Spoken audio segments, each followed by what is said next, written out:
There's a lot of similarities between your assets being distributed by a will or a revocable trust. Many times they could actually say the same exact thing.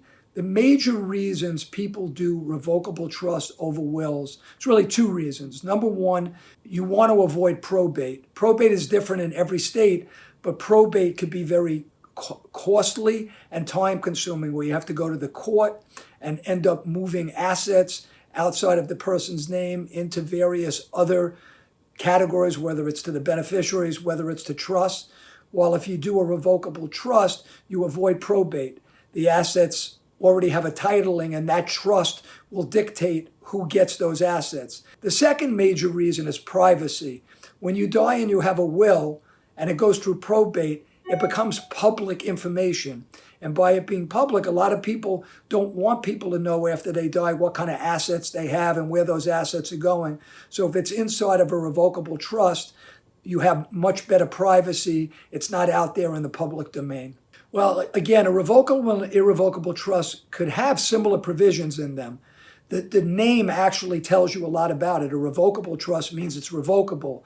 It means you could change it at any point in time. An irrevocable trust means that the trust is not revocable, meaning for the most part, you're set in stone with that document. Now, people would ask, why would anybody pick an irrevocable trust versus a revocable trust if I could change the revocable trust anytime I want and I can't change an irrevocable trust? A lot of that has to do with tax reasons.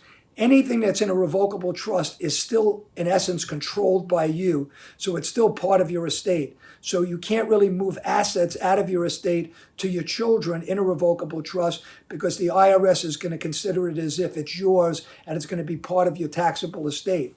If you want assets to be gifted and have them outside of your estate and not subject to estate taxes, then you put it in an irrevocable trust.